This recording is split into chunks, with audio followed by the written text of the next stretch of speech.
സൗജന്യ ഭക്ഷണം 7ാം ക്ലാസ് തീർന്നു പോയപ്പോൾ ഞാൻ അനുഭവിച്ച വലിയൊരു പ്രതിസന്ധിയുണ്ട്. ഞാനൊന്നും കഴിക്കുന്നില്ല എന്ന കാര്യം ഒരു ആളും അറിയാൻ പാടില്ല എന്നൊരു, നമ്മൾ കുട്ടിയായിരിക്കും അങ്ങനെയൊക്കെ ഉണ്ടല്ലോ. 5ാം ക്ലാസ്സിലെ 1ാം ബെഞ്ചിന്റെ അറ്റത്തിരിക്കും പൊതിച്ചോറിനെ, ആ പൊതിച്ചോറിനെ ആർത്തിയാൽ നോക്കുന്നൊരോട്ട ഉടുപ്പുള്ള കാക്കക്കറുമ്പനെ. ഞാനിങ്ങനെ പറഞ്ഞു കേട്ടോ, മലയാള സിനിമയുടെ ഗാന ചരിത്രം എടുക്കുമ്പോൾ 10 പാട്ട് എന്റേതായി ഉണ്ടാവുന്നു. ഇങ്ങനെയൊന്നും ഞാൻ ഇപ്പോഴും അത്ഭുതപ്പെടും. ആ 8ാം ക്ലാസ്സിൽ ഇരിക്കുമ്പോൾ അങ്ങനെ ഇരിക്കുമ്പോൾ ഞാൻ ഇങ്ങനെ പറഞ്ഞു, ഉള്ളിലെ 10 പാട്ട് എന്റേതായിരിക്കും. ഇനി എനിക്ക് വിടിരുന്നൊറ്റയ്ക്കു പാടുവാൻ കഴിയുമോരാ കിളി കൂട്ടുകാരി. ഈ കവിത ഞാൻ തന്നെ ചൊല്ലിക്കൊണ്ടാണ് സത്യത്തിൽ ആദ്യമായി സിനിമയിൽ എനിക്ക് ഒരു അവസരം ഉണ്ടാകുന്നത്. ഒട്ടിയ വയറുമായി നീ പണ്ടു കണ്ട സ്വപ്നത്തിലേക്ക് എനിക്ക് എത്ര ദൂരം, വയസ്സായിടും എനിക്കമ്മേ. മാനത്തെ മാരിക്കുറുമ്പേ പെയ്യല്ലേ പെയ്യല്ലേ പൊന്നേ, മാടത്തെ മാടക്കിടങ്ങൾ വാവുറങ്ങാരോ. എനിക്ക് ഏറ്റവും പ്രിയപ്പെട്ട ഒരു സുഹൃത്താണ്. അദ്ദേഹത്തിൻ്റെ ഈ അവസ്ഥയിൽ അദ്ദേഹം മരിച്ചു കിടക്കുന്ന അദ്ദേഹത്തിൻ്റെ മുന്നിൽ എങ്ങനെയാണ് ഒരു കവിക്ക് കവിത ചൊല്ലാൻ കഴിയുന്നത്? കനവു കണ്ടു ഞാൻ നിന്നെ സുഹൃത്തേ, നിൻ കനലു ചിന്തുന്ന വാക്കിൻ്റെ തീരത്ത്, അവനവനു വേണ്ടിയല്ലാതെ അപരന്നു ചുടുരക്തമുറ്റി കുലം വിട്ടുപോയവൻ രക്തസാക്ഷി. ഒരു പുഴയും മറുപുഴയും ചേരുമ്പോൾ ഒരു നദിയായി കരകവിയാതൊഴുകുന്നു. വാട്സാപ്പ് വഴി ഇംഗ്ലീഷ് പഠിക്കാൻ ഇംഗ്ലീഷ് കഫേ ഉള്ളപ്പോൾ ഇംഗ്ലീഷ് ഒരു വിഷയമേ അല്ല. English cafe presents you the perfect English. English cafe, we present you the perfect English. WhatsApp now 9633 888 575. അനുഭവങ്ങളാണ് ഒരു കവിതയുടെ ഡെപ്തിനെ നിശ്ചയിച്ചിട്ടുള്ളത്. നമ്മളെപ്പോഴും കവികളുടെ ജീവിതവും ഇല്ലെങ്കിൽ എഴുത്തുകാരുടെയൊക്കെ ജീവിതം നോക്കുമ്പോൾ അതിനകത്തൊരു അനുഭവങ്ങളുടെ ആഴം ഉണ്ടെങ്കിൽ ആ ആഴം ഒരുപക്ഷെ നമുക്ക് അനുഭവപ്പെടുന്നതിൻ്റെ തീവ്രത കൂട്ടും. അപ്പോൾ വെറുതെ എഴുത്തല്ല എന്നുള്ളതാണ്. ശരിക്കും മുരുകൻ കാട്ടാക്കട ഉണ്ടായതിൻ്റെ പിന്നിൽ ആ വ്യക്തി വളർന്നു വന്നൊരു സാഹചര്യം ഉണ്ടാവും. അത്രയും തീക്ഷ്ണമായിട്ടുള്ള അനുഭവങ്ങൾ കിട്ടിയാലേ ഇത്തരത്തിൽ ശക്തമായിട്ട് ആൾക്കാരെ സ്വാധീനിക്കാൻ കഴിയുള്ളൂ. ആ ഒരു ഏരിയയും കൂടെ ഒന്ന് പറയാം. അതെ, അതായത് അത് സത്യമാണ്. രജനീഷ് സൂചിപ്പിച്ച പോലെ എൻ്റെ ജീവിതം എന്ന് പറയുന്നത് എനിക്ക് കിട്ടിയതൊരു സമൃദ്ധമായ ആ ജീവിതം എന്ന് പറഞ്ഞാൽ ബാല്യമാണ്. അതായത് ഒരുപാട് അനുഭവങ്ങളുള്ള ബാല്യം, അതാണ് ഈ സമൃദ്ധമായ ബാല്യം എന്ന് പറഞ്ഞാൽ. അതിനകത്ത് എല്ലാ അനുഭവങ്ങളും ഉണ്ട്. ഞാനത് പല എൻ്റെ കവിതകൾ അറിഞ്ഞു അറിയാതെ വന്നിട്ടുണ്ട്. അവഗണന, അടിമത്തം, അപകർഷ ജീവിതം, അധികാരധിക്കാരം, ഇതെല്ലാം നമ്മൾ അനുഭവിച്ചിട്ടുണ്ട്. അപ്പം അതൊക്കെ അറിയാതെ കവിതയിൽ കയറി വരും. ഞാൻ എൻ്റെ ബാല്യത്തെ പൂർണ്ണമായും ആവിഷ്കരിച്ചിരിക്കുന്ന ഒരു കവിത ഉണ്ട്. അതിൻ്റെ പേര് ഓർമ്മ മഴക്കാറെന്നാണ്. അതിനകത്ത് ഞാൻ യഥാർത്ഥത്തിൽ എൻ്റെ ലൈഫിലെ ബാല്യം അതിനകത്തുണ്ട്. 5ാം ക്ലാസ്സിലെ 1ാം ബെഞ്ചിൻ്റെ അറ്റത്തിരിക്കും പൊതിച്ചോറിനെ, ആ പൊതിച്ചോറിനെ ആർത്തിയാൽ നോക്കുന്ന ഒരു ഓട്ട ഉടുപ്പുള്ള കാക്കക്കറുമ്പനെ. 5ാം ക്ലാസ് എന്നാണ് ഞാൻ എഴുതിയെങ്കിലും സത്യത 8ാം ക്ലാസ്സാണ്. 8ാം ക്ലാസ്സിൽ അന്ന് ഒരു പ്രത്യേകതയുണ്ട്. 7ാം ക്ലാസ് വരെ അന്ന് ഉച്ചക്കഞ്ഞി സൗജന്യ ഭക്ഷണം ഉണ്ടായിരുന്നു. കഞ്ഞി അല്ല അന്ന്. അപ്പോൾ അന്ന് സൗജന്യ ഭക്ഷണം 7ാം ക്ലാസ് തീർന്നു പോയപ്പോൾ ഞാൻ അനുഭവിച്ച വലിയൊരു പ്രതിസന്ധിയുണ്ട്. അതായത് നമ്മുടെ അഭിമാനത്തിന് ക്ഷത ഉണ്ടാകാനും പാടില്ല. ഞാനൊന്നും കഴിക്കുന്നില്ല എന്ന കാര്യം ഒരു ആളും അറിയാൻ പാടില്ല എന്നൊരു, നമ്മൾ കുട്ടിയായിരിക്കും അങ്ങനെയൊക്കെ ഉണ്ടല്ലോ. അങ്ങനെ തിരക്കഥ എഴുതിയാണ് ആദ്യ ദിവസം സ്കൂളിൽ പോകുന്നത്. അപ്പം ഞാൻ എന്നിട്ട് എൻ്റെ കൂട്ടുകാരെ പറഞ്ഞു പറ്റിക്കും. അപ്പോൾ അവർ എന്നിട്ട് ഒരുമിച്ച് പുറത്തിറങ്ങിയിട്ട് അവരൊരു കടയിൽ കയറുമ്പോൾ ഞാൻ പറയും, ഇത് വൃത്തിയില്ല ഈ കട, ഞാനിവിടെ കയറില്ല എന്ന് ആദ്യമേ അവരെ അങ്ങ് ബോധ്യപ്പെടുത്തി. ഞാൻ കുറച്ചുകൂടെ കൊള്ളാവുന്ന കട അന്വേഷിച്ച് പോകുന്നതായിട്ട് പോകും. അങ്ങനെ കുറേ 2 കിലോമീറ്റർ 3 കിലോമീറ്റർ നടന്നിട്ട് തിരിച്ച് അവരെല്ലാം തിരിച്ചെത്തുമെന്ന് ബോധമുള്ളപ്പോൾ തിരിച്ചു വരും. എല്ലാ ദിവസവും അതായിരുന്നു പണി. ചില ദിവസം തിരിച്ചു വരുമ്പോൾ 8ാം ക്ലാസ്സാണ്, ഞാൻ 5ാം ക്ലാസ്സാണ്. ഞാൻ പറഞ്ഞില്ലേ കവിതയിൽ 5ാം ക്ലാസ് എന്നാണ് പ്രയോഗിച്ചിരിക്കുന്നതെങ്കിൽ 8ാം ക്ലാസ്സാണ്. അപ്പം തിരിച്ചു കയറുമ്പോൾ എല്ലാവരും കഴിക്കുന്നുണ്ടാവും, പൊതിച്ചോറുണ്ടാകും, അങ്ങനെ അല്ലെങ്കിൽ കഴിച്ച് കഴിഞ്ഞിട്ടുണ്ടാവും, അല്ലെങ്കിൽ കഴിച്ചിട്ട് തിരിച്ചു വന്നു. അതെല്ലാം പ്ലാൻ ചെയ്തിട്ടേ ഞാൻ കയറൂ. ഒട്ടപ്പൈ കവിതേ പ്രിയപ്പെട്ട ശൈലപുത്രി, നിള പോലെ പ്രിയമെൻ്റെ നെയ്യാറു പോലെ, നീ ഒഴുകിപ്പരക്കുകിന്നവനിലും ഇവനിലും അതിരിലും പതിരിലും പിന്നെ ഈ എന്നിലും. അങ്ങനെയുണ്ട്. 5ാം ക്ലാസ്സിലെ 1ാം ബെഞ്ചിന്റെ അറ്റത്തിരിക്കും പൊതിച്ചോറിനെ, 5ാം ക്ലാസ്സിലെ 1ാം ബെഞ്ചിന്റെ അറ്റത്തിരിക്കും പൊതിച്ചോറിനെ, ആ പൊതിച്ചോറിനെ ആർത്തിയാൽ നോക്കുന്നൊരോട്ട ഉടുപ്പുള്ള കാക്കക്കറുമ്പനെ. കവിതേ പ്രിയപ്പെട്ട ശൈലപുത്രി ഒപ്പിയെടുക്കു നീ പിന്നെയും പിന്നെയും. കൂട്ടുകാർ വട്ടത്തിലുണ്ണാനിരിക്കുമ്പോൾ ഓട്ടപ്പൈപ്പിലെ ചീറ്റുന്ന വെള്ളത്തെ ഉള്ളില നീറ്റലിലേക്കു ചാൽ കീറുന്നൊരോട്ട ഉടുപ്പുള്ള കാക്ക കറുമ്പനെ. കവിതേ പ്രിയപ്പെട്ട ശൈലപുത്രി ഒപ്പിയെടുക്കു നീ പിന്നെയും പിന്നെയും. കണ്ണീരു കൂട്ടിക്കുഴച്ചമ്മ നൽകുന്ന കപ്പപ്പുഴുക്കിന്റെ മത്തുള്ളൊരോർമ്മ പോൽ. കണ്ണീരു കൂട്ടിക്കുഴച്ചമ്മ നൽകുന്ന കപ്പപ്പുഴുക്കിന്റെ മത്തുള്ളൊരോർമ്മ പോൽ. ഓർമ്മയിൽ വീശും വിശപ്പിന്റെ കാറ്റേറ്റു വാടി വീഴുന്നു നിറം കെട്ട ചെമ്പകം. അതായിരുന്നു ബാല്യം.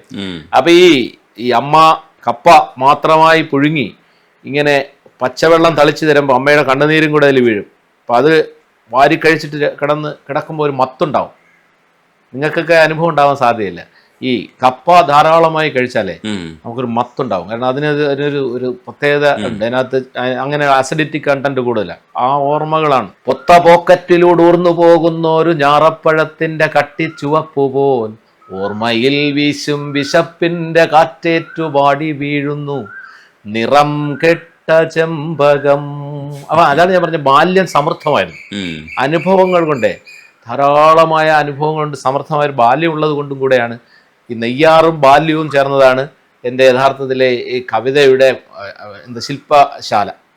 എൻ്റെ വർക്ക്ഷോപ്പ് എന്ന് പറയുന്നത് അതായിരുന്നു. പക്ഷേ ഈ കാലഘട്ടത്തിൽ നമ്മളിത് പോസിറ്റീവായി ആലോചിക്കുകയും അല്ല, ഞാൻ പറയട്ടെ, അവിടെ ഞാൻ രജനീഷ് പറയാൻ ആഗ്രഹിക്കുന്ന കാര്യം എന്ന് പറഞ്ഞാൽ, അങ്ങനെ ഒരു ദിവസം ഞാൻ 8ാം ക്ലാസ്സിൽ കയറി വരുമ്പോഴുണ്ടല്ലോ ആരും വന്നിട്ടില്ല ക്ലാസ്സിൽ ആരുമില്ല. അപ്പോൾ സാധാരണ എല്ലാവരും വരുന്ന കുറച്ചാളുകളെങ്കിലൊക്കെ വരുന്ന സമയത്തായിരിക്കും ക്ലാസ്സിൽ കയറി വരുന്നത്. ഞാൻ എന്തുകൊണ്ടാണ് ഞാൻ ഇങ്ങനെ കയറി വരുമ്പം ക്ലാസ് ആരുമില്ല, വിജനമാണ്. അപ്പം ഞാൻ എൻ്റെ 4ാമത്തെ ബെഞ്ചിൽ ഞാൻ ഇങ്ങനെ വെറുതെ ഒറ്റയ്ക്കിരിക്കുമ്പോൾ വേദനിച്ചിരിക്കുമ്പോൾ, കാരണം യഥാർത്ഥത്തിൽ അന്നെന്തോക്കെ വേദന ഉള്ളിലുണ്ട്. എല്ലാ ദിവസവും പോലെ അവിടെ പോയി വെള്ളമൊക്കെ കുടിച്ച് വരികയാണ്. അപ്പോഴാ ജംഗ്ഷനിൽ ഈ ഇൻ്റർവെൽ സമയമുണ്ട്. അന്ന് വൈകുന്നേരം നടക്കുന്ന പൊതുയോഗത്തിന് കുട്ടികളെ വിട്ടതുകൊണ്ട് അവർ കോളാമ്പിയിലൂടെ പാട്ടിട്ടിരിക്കുകയാണ്. ക്ലാസ് തുടങ്ങുമ്പോൾ കട്ടാക്കും.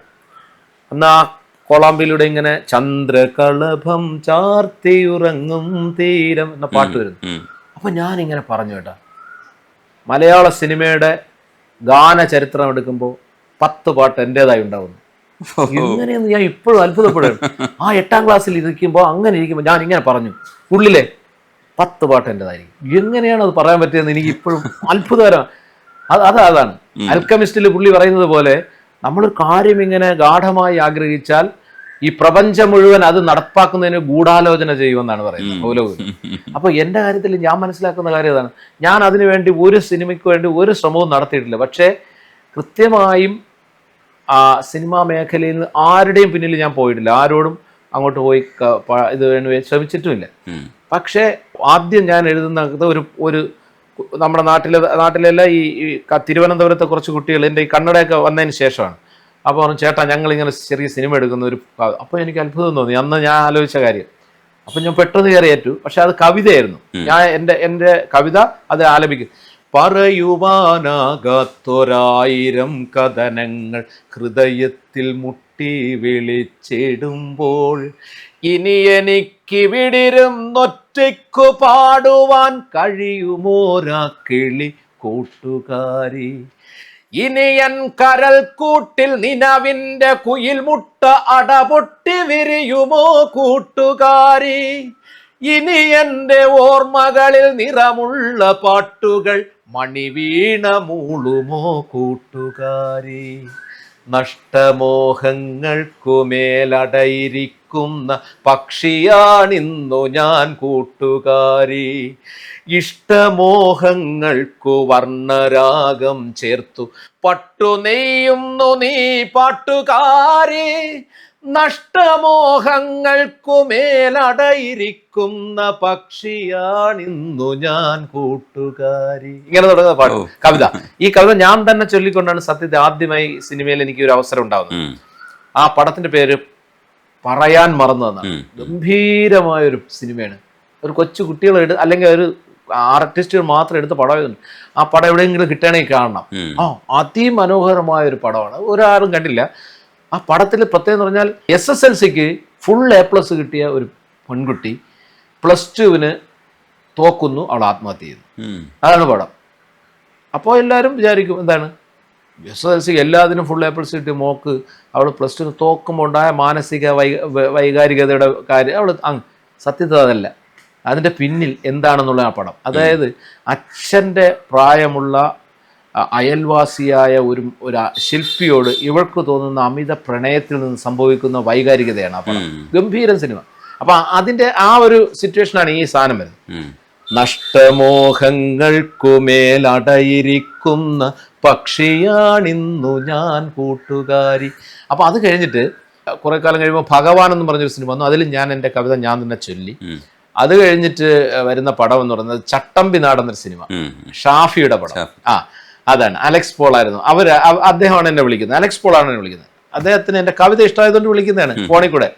കവിതയെക്കുറിച്ച് കന്നഡയെക്കുറിച്ചൊക്കെ എന്നോട് ഇടയ്ക്ക് വല്ലപ്പോഴും വിളിക്കും. അപ്പോൾ പറഞ്ഞ ഒരു കാര്യമുണ്ട്, പെട്ടെന്ന് ഇവിടെ വിസ്മയിൽ വരും, അവിടെ പോകുന്നു. അങ്ങനെ എഴുതിയാണ് ഒരു കഥ പറയാം നിലയില്ല കഥ നാട്ടുകഥ നേരറിവിൻ കഥ നെറികേടി. അത് ഡോക്ടർ CJ കുട്ടപ്പനാണ് പാടിയത്. അതാണ് കൊമേഴ്ഷ്യൽ സിനിമയിൽ ആദ്യത്തെ പടം. പക്ഷേ അത് കഴിഞ്ഞ് കുറച്ച് ദിവസം കഴിഞ്ഞപ്പോൾ ഞാൻ ഒരു ഷോയിൽ ഗസ്റ്റായിട്ട് പോയി കവിത എല്ലാം മണിയമ്പിള്ള രാജു ഏട്ടനുണ്ടായിരുന്നു. അദ്ദേഹം പറഞ്ഞു, മുരുക സാറേ അടുത്ത എൻ്റെ സിനിമയിൽ ഞാൻ പാട്ടെഴുതാൻ വിളിക്കുമെന്ന് പറഞ്ഞു. ഞാൻ പറഞ്ഞു സന്തോഷം. അതുപോലെ തന്നെ അദ്ദേഹം ചെയ്തു. അദ്ദേഹം ഒരു നാൾ വരുന്ന സിനിമ എടുക്കുമ്പോൾ എന്നെ വിളിക്കുകയും ഞാൻ അങ്ങനെയാണ് സിനിമയിൽ വരുന്നത്. അപ്പം ഞാൻ ആലോചിച്ചത് അതാണ്, ആ 8ാം ക്ലാസ്സുകാരൻ്റെ ഉള്ളിൽ അന്ന് തോന്നിയ സംഗതിയിൽ നിന്നാണ് ആ 10 കവിത. അതിൽ 10 ആയിട്ടില്ല, അതിൽ ഒന്ന് ആയിട്ടുണ്ടെന്ന് എനിക്ക് പറയാം. അതൊന്ന് പുലിമുരുകനിൽ ഓസ്കാറിന് നോമിനേഷൻ കിട്ടിയ പാട്ടാണ്.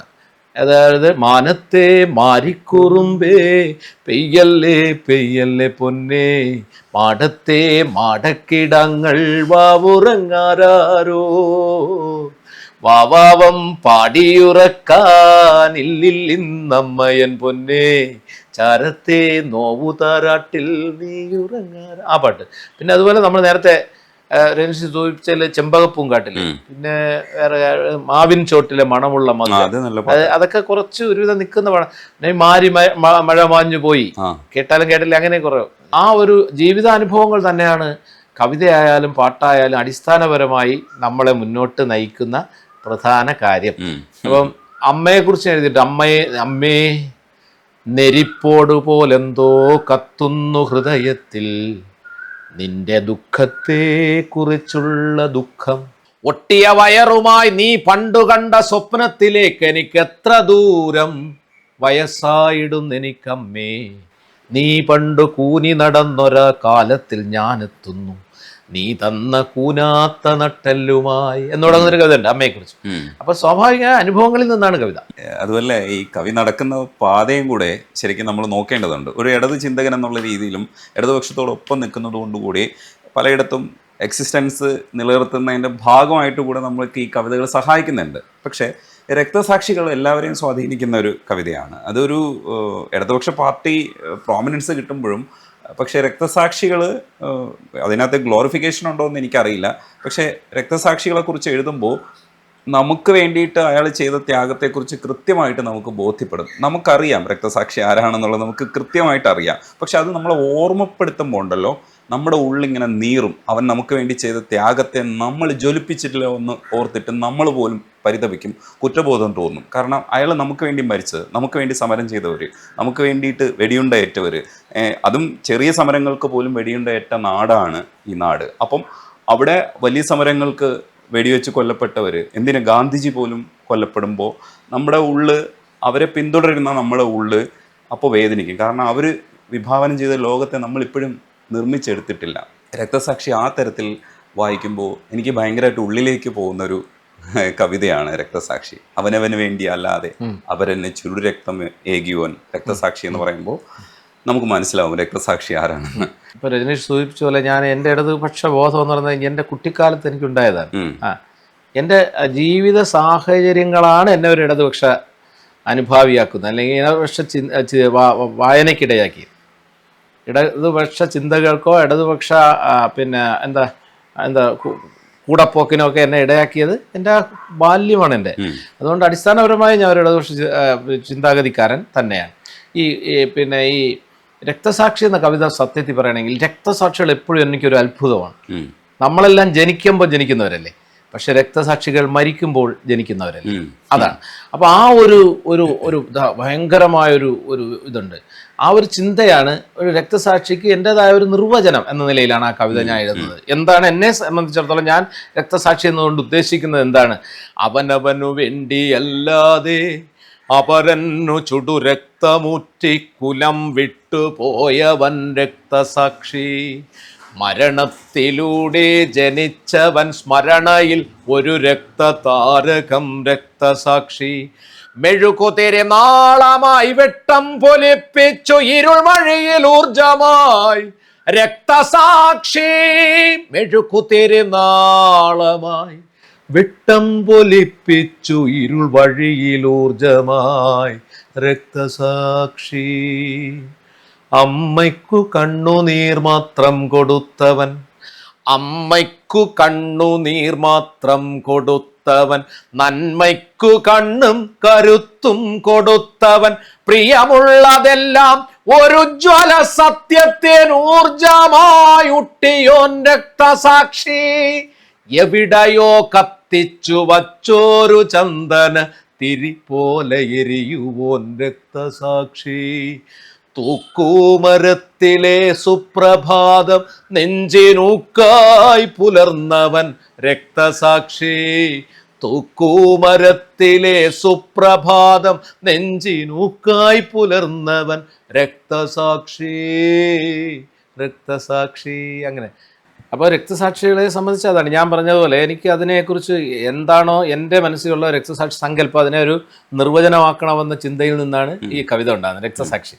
അപ്പോൾ ലോകത്ത് രക്തസാക്ഷി ദിനമായി നമ്മൾ കൊണ്ടാടുന്നത് തന്നെ ഗാന്ധിയുടെ രക്തസാക്ഷിത്വത്തെയാണ്. അപ്പോൾ തീർച്ചയായിട്ടും ആ ഒരു സങ്കല്പത്തെയാണ് ഞാനതിൽ അടയാളപ്പെടുത്താൻ ശ്രമിക്കുന്നത്. അപ്പോൾ ഈ പാട്ടുകൾ എന്ന നിലയിൽ അല്ലെങ്കിൽ പാട്ടായാലും കവിതയായാലും തീർച്ചയായും ഇങ്ങനെയുള്ള ബോധങ്ങളും പിന്നെ അനുഭവങ്ങൾ. പിന്നെ രജനീഷ് ചോദിച്ചതുപോലെ ഈ ആരാധകരെ കുറിച്ച് ചോദിച്ചില്ലേ, തീർച്ചയായിട്ടും ഈ ആരാധകർ എന്ന് പറയുന്നത് നമുക്ക് എവിടെയും ഒരു വീട് തരുന്നവരാണ്. നമ്മുടെ ജീവിതത്തെ നമ്മുടെ കവിതയെ നമ്മളിൽ നിന്ന് പോയി കഴിഞ്ഞാൽ, ഇപ്പോൾ ഒരു കവിത ഞാൻ എഴുതി ആലപിച്ചു കഴിഞ്ഞാൽ പിന്നെ അതെൻ്റെ സ്വന്തമല്ല, അത് ആസ്വാദകൻ്റെ സ്വന്തമാണ്. അവൻ്റെ കൂടെ എലൈറ്റ്മെൻറ്റ് കൊണ്ടാണ് ആ കവിത വളരെ വലുതായി മാറുന്നത്. അപ്പോൾ ആ അർത്ഥത്തിൽ ലോകം മുഴുവനുള്ള പിന്നെ മലയാളികളുടെ ഹൃദയത്തിൽ എൻ്റെ കവിത നിലനിൽക്കുന്നുണ്ട്. അതുകൊണ്ട് തന്നെ ലോകത്തെല്ലായിടത്തും കവിതയ്ക്കൊരു സ്പേസ് ഉണ്ട്, കവിക്കൊരു ഇടമുണ്ട്. അതാണ് ഈ ആരാധന കൊണ്ട് ഉദ്ദേശിച്ചത്, അല്ല വേറെ കാര്യമൊന്നുമില്ല. അത് വളരെ സന്തോഷകരമാണ്. നമുക്ക് എല്ലാവർക്കും അറിയാം. ഇപ്പോൾ രജനീഷും ഇല്ലേ കടുത്ത ആരാധകർ ലോകം മുഴുവൻ ഇല്ലേ, അതിൻ്റെതായ ഒരു ഇതുണ്ട്. അവരാണ് നമ്മളെ ജീവൻ എന്ന് പറയുന്നത്, അവരാണ് യഥാർത്ഥ ആസ്വാദകർ എന്ന് പറയുന്നത്. ഒരു ഇല കിട്ടും, ഒരു ഇല നമുക്കുണ്ടാവും, ഒരു ഇല എല്ലായിടത്തും ഉണ്ടാവും. അപ്പോൾ തീർച്ചയായിട്ടും അതാണ്. പിന്നെ അനുഭവങ്ങൾ പലതരത്തിലുണ്ട് ജീവിതത്തിൽ. പിന്നെ കവിത ആലപിക്കുന്നതുമായി ബന്ധപ്പെട്ട അനുഭവങ്ങൾ പലതുണ്ട്. കവിത ആലപിക്കാതല്ലാതെ എനിക്ക് അടുത്ത കാലത്തുണ്ടായ ഒരു നല്ലൊരു ഗംഭീര അനുഭവം എന്ന് പറഞ്ഞാൽ എൻ്റെ ഒരു കവിതയ്ക്ക് ഒരു വലിയ സമ്മാനം കിട്ടിയ അനുഭവമാണ്. ഒരു വലിയ അവാർഡ് കിട്ടി. അതായത് ഈ തിരുവനന്തപുരത്ത് തന്നെ വിഴിഞ്ഞത്ത് ഒരു കുഞ്ഞു ക്ഷേത്രം, ആ ക്ഷേത്രത്തിൻ്റെ ഉത്സവവുമായി ബന്ധപ്പെടുത്തിയ ഒരു മീറ്റിങ്ങിന് എന്നെ വിളിച്ചിരുന്നു. അപ്പോൾ ഞാൻ പോയി. അപ്പോൾ പോകുമ്പോൾ അവിടെ നോട്ടീസൊന്നും വളരെ സാധാരണ ശ്രദ്ധിക്കുക, വേണ്ടപ്പെട്ട ഒരാൾ വിളിച്ചുകൊണ്ട് പോയതാണ്. പക്ഷേ അവിടെ കയറി ഇരിക്കുമ്പോൾ നോട്ടീസ് നോക്കുമ്പോഴാണ് ഈ പരിപാടി ഉദ്ഘാടനം ചെയ്തത് ഞാനും അവിടുത്തെ മോസ്കിലെ പ്രധാന പുരോഹിതനും പിന്നെ അവിടുത്തെ CSI ചർച്ചിൻ്റെ സെക്രട്ടറിയും ചേർന്നാണ് വിളക്ക് കൊടുക്കുന്നത്. ഞങ്ങൾ 3 പേരും കൂടെ ഇതാണ് ഏറ്റവും ഗംഭീരമായി എനിക്ക് തോന്നി. കാരണം അങ്ങനെ ഒരു നിലവിളക്ക് കൊളുത്താൻ ഈ മൗലവി തയ്യാറാവുന്നു എന്ന് പറയുന്നത്, അതുപോലെ എല്ലാവരും ചേർന്ന് ഒരു ക്ഷേത്രത്തിൻ്റെ ഉത്സവാഘോഷ പരിപാടി ഉദ്ഘാടനം ചെയ്യുക, എനിക്ക് വലിയ സന്തോഷം. ഈ വഴുക്കുന്ന വർത്തമാന കാലത്തിലെ അതൊരു വലിയ മാതൃകയായിട്ട് എനിക്ക് വല്ലാതെ. അപ്പോൾ അത് കഴിഞ്ഞ് അപ്പോൾ ആ സമയത്ത് ഈ സ്വാഗതം പറഞ്ഞ ആള് ഒരു കാര്യം, അപ്പോഴാണ് ഞാനത് ശ്രദ്ധിക്കുന്നത്. അദ്ദേഹം പറഞ്ഞത് ഈ ക്ഷേത്രം തന്നെ ഉണ്ടാക്കിയിരിക്കുന്നത് അവിടെയുള്ള ഒരു മുസ്ലിം സഹോദരൻ കൊടുത്ത 4 സെൻറ്റ് സ്ഥലവും അവിടുത്തെ CSI സഭയുടെ സെക്രട്ടറി ഇദ്ദേഹമല്ല 14 വർഷങ്ങൾക്ക് മുമ്പ് അവിടെ ഉണ്ടായിരുന്ന ഒരു CSI ചർച്ചിൽ നിന്ന് 8 സെൻറ്റ് സ്ഥലവും അവിടുത്തെ ഒരു ഭക്തൻ കൊടുത്ത 10 സെൻറ്റ് സ്ഥലവും ചേർന്നതാണ് അവിടെ ആ ക്ഷേത്രം. പണ്ടുണ്ടായിരുന്ന ക്ഷേത്രമാണ്. ആ ക്ഷേത്രം പുനരുദ്ധരിച്ച് വലുതാക്കാൻ അവിടുത്തെ വസ്തു വെറുതെ വിട്ടുകൊടുത്തത് ഒരു മുസ്ലിം സഹോദരനും ഒരു ക്രിസ്ത്യൻ സുഹൃത്തുമാണ്. ബാക്കി വേറൊരാളും കൊടുത്തു. ഇതിലാണ് ആ ക്ഷേത്രം ഇരിക്കുന്നത്. അപ്പോൾ ആ ക്ഷേത്രത്തിൽ അവരൊരു പുതിയ മണ്ഡപം ഒരു ഹാള് തുടങ്ങി. ഇപ്പോൾ ഒരു ചെറിയ ഹാള്. ആ ഹാളിന് അവർ കൊടുത്തിരിക്കുന്ന പേര് ഞാൻ കണ്ടു, മതസൗഹാർദ്ദ ഹാൾ എന്നാണ്. അങ്ങനെയാണ്. അപ്പോൾ ആ ക്ഷേത്രത്തിൽ പോയി എനിക്ക് വലിയ സന്തോഷം തോന്നി. അപ്പം നമ്മുടെ CSI ചർച്ചിൻ്റെ സെക്രട്ടറി ഗംഭീരമായിട്ട് സംസാരിച്ചു, പള്ളിയുടെ പുരോഹിതൻ നന്നായി സംസാരിച്ചു. അത് കഴിഞ്ഞിട്ട് ഞാനും വർത്തമാനമൊക്കെ പറഞ്ഞ് കവിതയൊക്കെ ചൊല്ലിയിരുന്നു. അപ്പം ഞാൻ ചൊല്ലിയ കവിത ഇതായിരുന്നു. ഈ മദേഴ്സ് ഡേ എന്നൊരു കവിത. അമ്മമാരെ ഇപ്പോൾ വയസ്സാവുന്ന ആളുകളെ ഇപ്പോൾ ആർക്കും വേണ്ടാത്തൊരു സാഹചര്യമുണ്ട്. ഞാൻ നേരത്തെ സൂചിപ്പിച്ചതുപോലെ നമ്മുടെ മക്കൾക്ക് ബാല്യം കൊടുക്കാത്തതുകൊണ്ട് നമുക്കവർ വാർദ്ധക്യം തരില്ല. അപ്പോൾ എല്ലായിടത്തും വൃദ്ധസാധനങ്ങളാണ്. അപ്പോൾ മാത്രമല്ല, എൻ്റെ ഈ പ്രവാസിയായ എൻ്റെ ഒരു സുഹൃത്ത് തനിക്ക് തൻ്റെ അമ്മയ്ക്ക് ചെയ്തു കൊടുക്കാൻ പറ്റാതെ പോയ കാര്യങ്ങളെക്കുറിച്ച് വേദനിച്ചൊരു ദിവസം എന്നോട് വർത്തമാനം പറഞ്ഞു. വലിയ ഉന്നത നിലയിൽ വിദേശ രാജ്യത്ത്, കൊള്ളാവുന്ന ഒരു വിദേശ രാജ്യത്ത് ഇരിക്കുന്ന ആളാണ്. അപ്പോൾ അദ്ദേഹം പറയുന്നത് കുഞ്ഞായിരിക്കുമ്പോൾ അദ്ദേഹത്തെ എന്തുമാത്രം വേദനിച്ചും സന്തോഷത്തോടെയും ത്യാഗങ്ങൾ സഹിച്ചുമാണ് അമ്മ വളർത്തി. പക്ഷേ ആ അർത്ഥത്തിൽ അമ്മയെ ഒരർത്ഥത്തിലും ആ പ്രായമായ കാലത്ത് കൊള്ളാവുന്ന രീതിയിൽ കൈകാര്യം ചെയ്യാൻ കഴിയാത്തതിൻ്റെ വേദന. അപ്പോൾ അതാണ് ഞാൻ ഈ കവിതയിൽ അവതരിപ്പിക്കുന്നത്. അപ്പം ഞാൻ ആ കവിത അവതരിപ്പിച്ചു. അപ്പോൾ കവിത അവതരിപ്പിച്ച് കഴിഞ്ഞപ്പോൾ സെക്രട്ടറി വന്നു. ഒരു 2 വാക്ക് പറയാനുണ്ട് എന്ന് പറഞ്ഞിട്ട് അദ്ദേഹം പറഞ്ഞു, സാറ് അവതരിപ്പിച്ച ഈ അമ്മമാരെക്കുറിച്ച് സാറ് ഈ കവിത അവതരിപ്പിച്ചുകൊണ്ട് ഞങ്ങളിപ്പോൾ ഒരു തീരുമാനമെടുത്തു. ഞങ്ങൾ കമ്മിറ്റി പെട്ടെന്ന് കൂടി, അവിടെ ഉണ്ടായിരുന്നവർ കൂടി ഒരു തീരുമാനത്തിലെത്തി. അത് അറിയിക്കാനാണ് ഞാൻ വരുന്നതെന്ന് പറഞ്ഞാൽ അദ്ദേഹം പറഞ്ഞു. അദ്ദേഹം പറയുന്നത്, ഈ അമ്മമാരെക്കുറിച്ചുള്ള സാറിൻ്റെ ഈ കവിത ഇവിടെ ചൊല്ലിയതിൽ നിന്നും പ്രചോദനം ഉൾക്കൊണ്ടുകൊണ്ട് ഞങ്ങൾ അടുത്ത മാസം 1-ാം തീയതി മുതൽ എല്ലാ ദിവസവും ഉച്ചയ്ക്ക് അമ്മമാർക്ക് ഫ്രീ ആയി സമൃദ്ധമായ സദ്യ നൽകും എല്ലാ ദിവസവും. അപ്പോൾ ഇനി മുതൽ ഈ പ്രദേശത്തെ ഏതമ്മയ്ക്കും ഇവിടെ വന്ന് സമൃദ്ധമായ ഭക്ഷണം കഴിക്കാം, എല്ലാ ഉച്ചയ്ക്കും കൊടുക്കാൻ തീരുമാനിച്ചു. സാറിൻ്റെ ഈ കവിതയുള്ള ആദരസൂചകമായി. അപ്പോൾ എനിക്ക് എൻ്റെ കവിതയ്ക്ക് കിട്ടുന്ന ജ്ഞാനപീഠമായിട്ടാണ് ഞാൻ ആ കാര്യത്തെ കാണുന്നത്. അപ്പോൾ അതാണ്. അപ്പോൾ അനുഭവങ്ങൾ ധാരാളം ഉണ്ടാവും. അത് ആ കവിതയിൽ ഞാൻ പറയുന്നത്, അമ്മമാർ എല്ലാ ദിനങ്ങളെയും ആഘോഷിക്കുന്നവരാണ്. പക്ഷെ അമ്മ അവിടെ കിടക്കും. പക്ഷെ മദേഴ്സ് ഡേ നമ്മൾ വേറെ രീതിയിൽ, അമ്മ വിളക്കു കൊളുത്തുന്നു, അമ്മ വിളക്കായി വെളിച്ചം പരത്തുന്നു, അമ്മ വെട്ടത്തിൽ കളിക്കുന്നു നമ്മൾ, അമ്മ കളിപ്പാട്ടമായി പൊട്ടിച്ചിരിക്കുന്നു, അമ്മ പാഠങ്ങൾ തുറന്നു വയ്ക്കുന്നു, ആ മുതൽ ക്ഷാവര അക്ഷരച്ചിമിഴുകൾ, അമ്മ പാഠമാകുന്നു, പാഠപുസ്തകമാകുന്നു. പഞ്ഞമാസ പനിക്കാലത്തിൽ അമ്മ കഞ്ഞിയായി പ്ലാവില കുമ്പിളാകുന്നു, സ്നേഹവാത്സല്യവും പാകത്തിനുപ്പുമായി പ്രാതലിൽ പിഞ്ഞാണ പാത്രമാകുന്നു. നേരം വെളുക്കുന്നതിന് മുമ്പ് അടുക്കളക്കോലായിൽ അമ്മ അടുപ്പായി ജ്വലിക്കുന്നു, അമ്മ ഉറക്കത്തിൽ ആകാശമാകുന്നു, കൂടെ കളിക്കുവാൻ നക്ഷത്ര കൂട്ടുകാർ, ഓടിക്കളിക്കുമ്പോൾ ഓരോരോ ചുവടിലും വീഴല്ലേ വീഴല്ലേ എന്ന കണ്ണാകുന്നു, വിരലു തട്ടി ചോര പൊടിയുന്ന കാണുകൾ, വിറയാർന്ന കണ്ണുകൾ ഗംഗയാകുന്നു. കാലം കടന്നു പോകുമ്പോൾ മുഖത്തുള്ള കാന്തി പതുക്കെ പടിഞ്ഞാറ് ചായുന്നു, കാലം കടന്നു പോകുമ്പോൾ മുഖത്തുള്ള കാന്തി പതുക്കെ പടിഞ്ഞാറു ചായുന്നു, പ്രഭാതം കടന്ന മുഖത്ത് നിന്ന് ഉച്ചയും പടിയിറങ്ങും, അമ്മ സന്ധ്യയാകുന്നു, അമ്മ സന്ധ്യയാകുന്നു. എത്തേണ്ടിടത്തെൻ്റെ മക്കളെ എത്തിയോ, എത്തി നോക്കുന്നുണ്ട് കത്തുന്ന ശൂന്യതയിൽ, എത്തിപ്പെടാ ദൂരത്തെത്തിയോ മക്കളെ, ശക്തമാം ചില്ലയിൽ ചേക്കേറിയോ എന്ന് നിശ്വാസം ഓരോന്നിലും കാതു കൂർപ്പിച്ചു നിൽക്കുന്നു ദൂരമലഞ്ചരുവിൽ കണ്ണുകൾ. കഞ്ഞി വിളമ്പുന്ന പാത്രത്തിൽ ഇപ്പോഴും വറ്റു പകുത്തു വയ്ക്കാറുണ്ട്, കഞ്ഞി വിളമ്പുന്ന പാത്രത്തിൽ ഇപ്പോഴും വറ്റു പകുത്തു വയ്ക്കാറുണ്ട്. എത്ര വൈകി വന്നു ചേരിലും നിർവൃതി വച്ചു വിളമ്പുവാൻ അർത്ഥപ്രതീക്ഷകൾ, അമ്മ വിളക്കു കൊളുത്തുന്നു. എത്തിപ്പെടാ ദൂരത്തെത്തിയോ മക്കളെ, എത്തി നോക്കുന്നുണ്ട് കത്തുന്ന ശൂന്യതയിൽ, എത്തി നോക്കി തൃപ്തി പോരാതെ അമ്മ നക്ഷത്രമായി പൊന്തിമേലേക്ക് പോകവേ. എത്തി നോക്കി തൃപ്തി പോരാതെ അമ്മ നക്ഷത്രമായി പൊന്തി മേലേക്ക് പോകവേ മക്കൾ കൊടുത്തുവിട്ടോരു പുഷ്പചക്രത്തിൽ, മക്കൾ കൊടുത്തുവിട്ടോരു പുഷ്പചക്രത്തിൽ ചിത്രപതംഗങ്ങളായി 2 കണ്ണുകൾ മക്കളെ തേടി പറന്ന് ചിറകു കുഴയവേ. കാറ്റടിച്ചാലും അനങ്ങാത്ത പ്ലാസ്റ്റിക് പൂവുകൾ നിന്നു മണക്കാതെ നിശ്ചലം. കാറ്റടിച്ചാലും അനങ്ങാത്ത പ്ലാസ്റ്റിക് പൂവുകൾ നിന്നു മണക്കാതെ നിശ്ചലം. വൈദ്യുത ബൾബുകൾ പൂത്തുലഞ്ഞൊരു നഗരം, കത്തും വെളിച്ചത്തിൽ ഉന്മാദ സംഗീത നൃത്ത പരപ്പതിൽ മക്കളും പൊക്കിപ്പിടിച്ച നുരയ്ക്കുന്ന ഗ്ലാസുകൾ മുട്ടിച്ച് ചൊല്ലി ഹാപ്പി മദേഴ്സ് ഡേ അതാണ്. അപ്പൊ അതുകൊണ്ട് ഇങ്ങനെയുള്ള ചില കവിതകൾക്ക് അങ്ങനെ ചില അവാർഡുകൾ കിട്ടുന്നുണ്ട്.